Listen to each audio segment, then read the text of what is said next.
Hey, this is Mark Harris here, and we are going to talk about how we cite and report the new moon. Now, whenistheNewMoon.com was created for the purpose of helping you cite new moons from Israel and helping you decide when not only the feast days were, but also, of course, the new moons and other holy days throughout the year, according to the Hebrew calendar. So I'm looking forward to explaining this to you. There's a lot that's happened over the last decade or more since we started doing the Creator's calendar and when is the new moon. And we've answered lots of questions, and this video is a follow-up to help give the details on citing and reporting about when is the new moon. So if you haven't watched the original video, please go back and watch it first, and you can find that video or a link to it below. So why is this so important? New moons of all kinds are important, but it appears that some new moons are more important than others. For example, the first day of the year is one of the most important times for us to know for sure exactly which day the new moon is. You see, especially since Passover or Pesach, the days of unleavened bread, wave sheaf offering, and sometimes even Pentecost or Shavuot, and all the feast days or appointed times are really either dependent or based on that specific date of the first day of the year. So it's really important. As an example, in Exodus 12, it talks about this, that this is going to be the beginning of months for you. This is going to be the first day of that first month is, of course, the beginning of the year to you. And, of course, it talks about the 14th day of the first month as Passover, and the 15th day of the month of that first month as being the first day of unleavened bread. And it goes on throughout the scriptures. And the Creator is very specific about these days. And only he can decide which days that he will either make holy or special or set apart.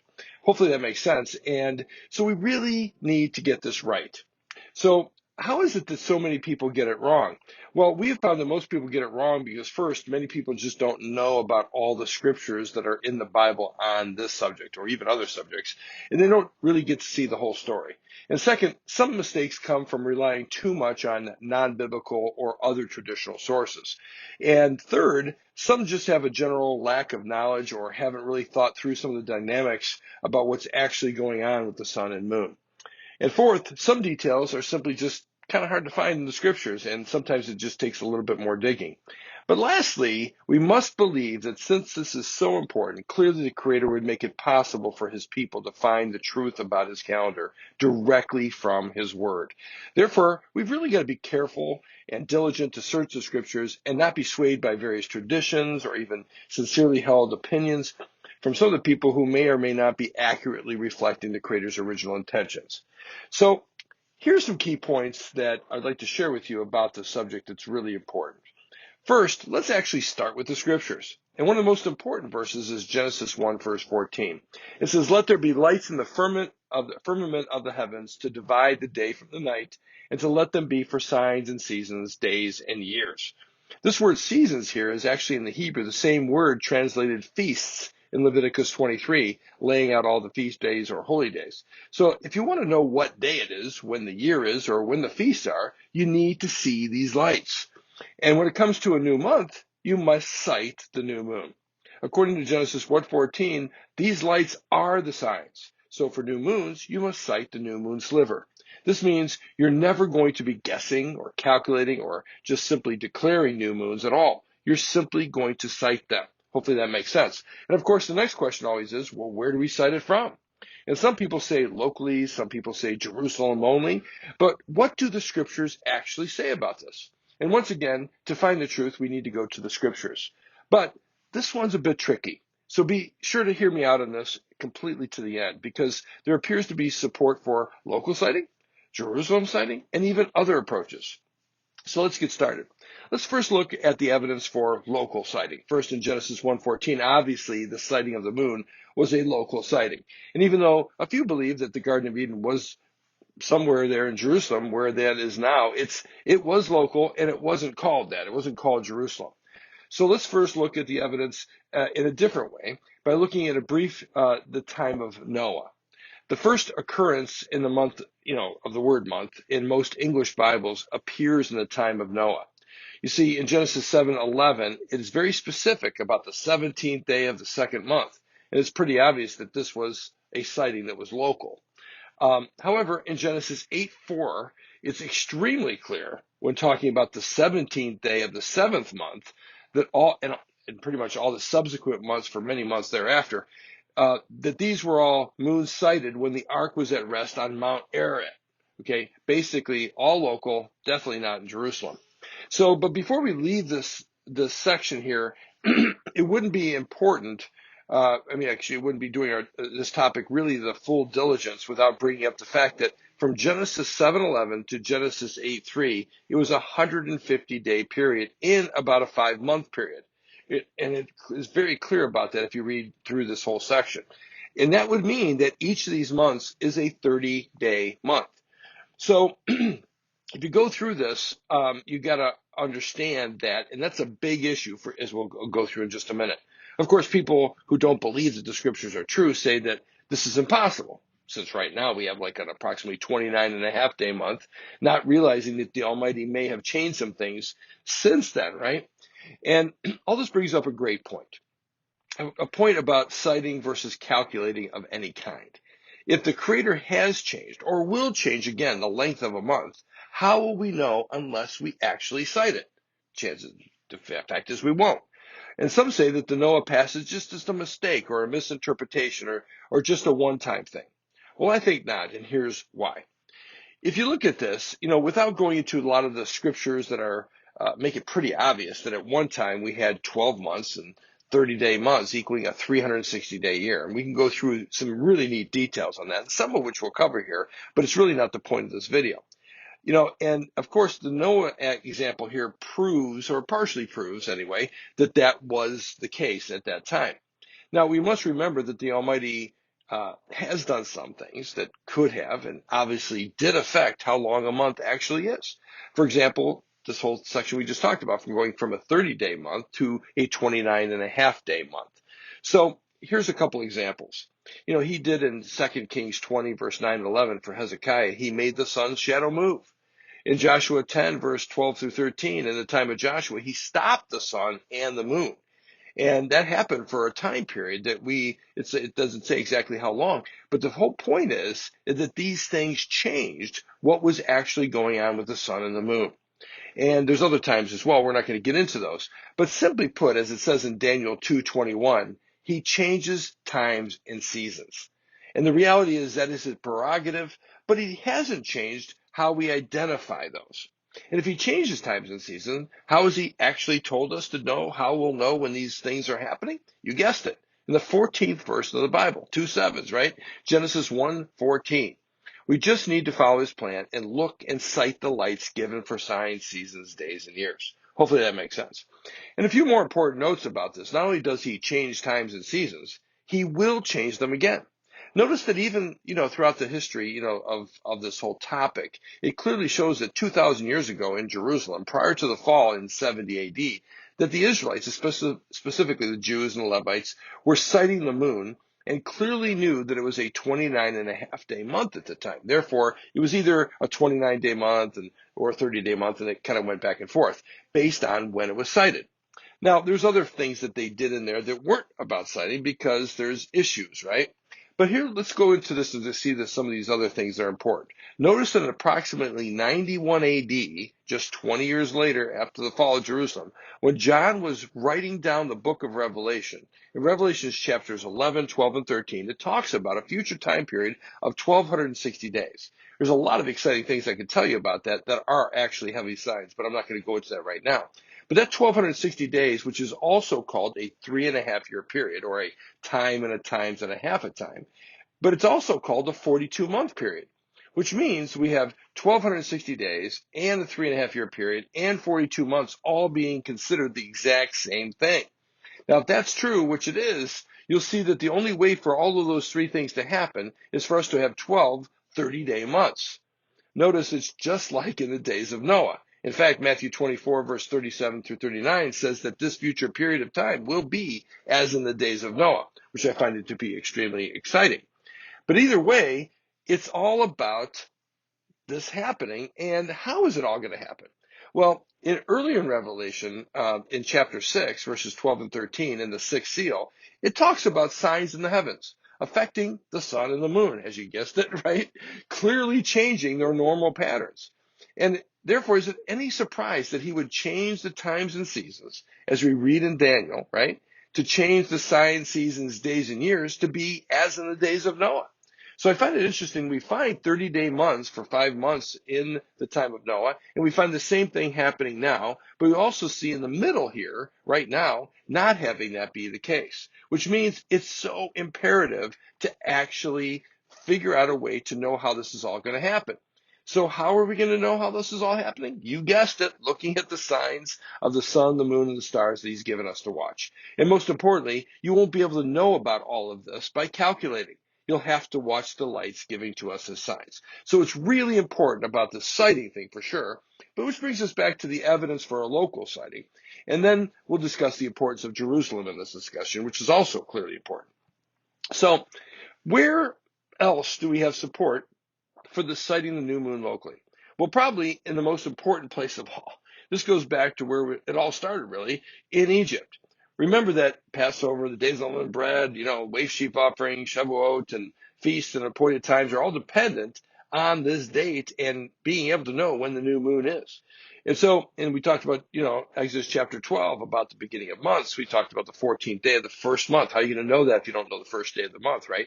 And the first day of unleavened bread on the 15th day and so on. The big question is, did the Israelites go to Jerusalem or even the Promised Land in order to sight the new moon? Clearly not. Okay, so this is one additional piece of evidence that we got to take into consideration. The bigger question is, when they did sight the new moon in Egypt, was it not really the new moon just because it wasn't sighted in Jerusalem? I think the answer is that's not true either. Clearly, it was the new moon. And they were commanded to do specific things on the 10th day of the month, the 14th day of the month, and the 15th day of the month, and so on. And these were specifically commands by the Creator to Moses, to the children of Israel. Very important stuff here, right? So as we wrap up our evidence on local sighting, and the evidence seems pretty compelling for a local sighting, however, we just don't know the whole story yet. So we've got to look at the whole story. Even when it's compelling, we've got to look at the whole story. And remember, we must address all the 5 ways people usually get it wrong that we discussed earlier. So here we go. Regarding traditions and well-intended, opinions of people, some people have done all kinds of things for the sake of unity among his people, which is important, but they've included compromise and coming up with all kinds of non-biblical approaches to determine the new moon, and even saying that it really doesn't matter or that he understands. But again, it's usually because they don't understand all the scriptures on the subject. So we got to really kind of figure this out, but we don't really have to figure it out, because the worst part about it is the Creator has already provided for us a way to have unity, and not just unity, but unity and truth among his people. And it's right there in the scriptures again. And most people either miss the scripture entirely or misunderstand it completely. And that's in Zechariah 14:16. You can look it up and read the actual text. But it clearly states, unequivocally, that all people, not just Israelites, not just Jews and Levites and everybody else, but all peoples, okay, or at least representatives of all nations and all the families of the earth are going to be keeping the Feast of Tabernacles in Jerusalem. And there's no way to know when the Feast of Tabernacles in Jerusalem is on the 15th day of the 7th month, unless you have some kind of time when the new moon starts. And therefore, you have to know when those dates are. And therefore, everybody will have unity, and they should have unity. And this is the yardstick, the measure by which we have to look at. In other words, if you keep these feasts, which we should be keeping, and everybody will be keeping them, even if you're not keeping them now, right? Without taking Jerusalem into consideration, you will not be there at the right time, and you won't be keeping the feast at the right time. And it says in Isaiah 2:3 and Micah 4:2 that the law will go out from Zion and the word of the Almighty from Jerusalem. So that's the starting place. So the scriptures are clear. Jerusalem is definitely a part of the equation.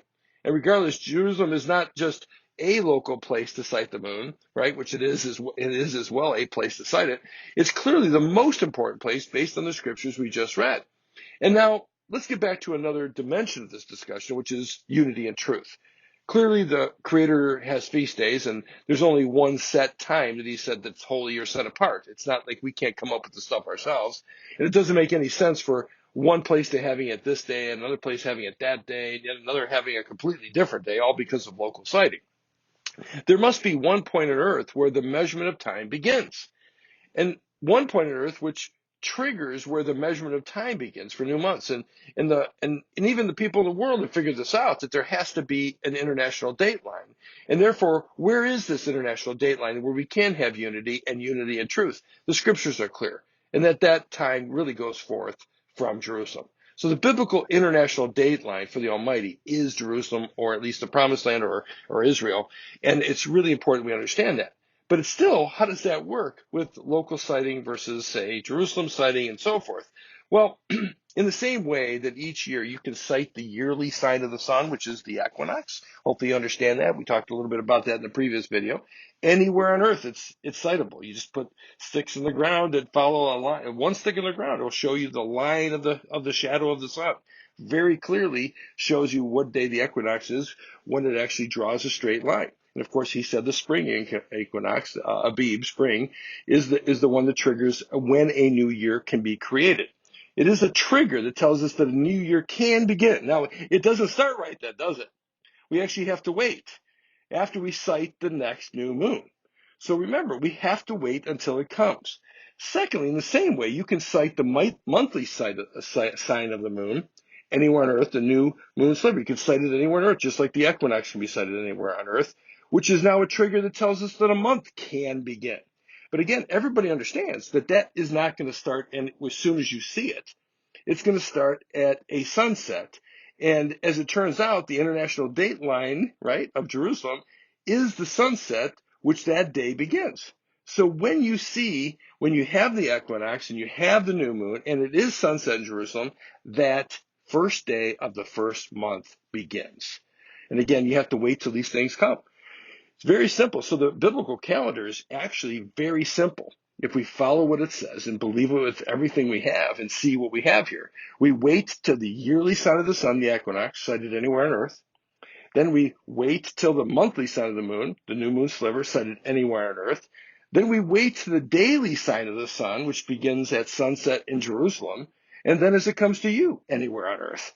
This is the first day of the year to you.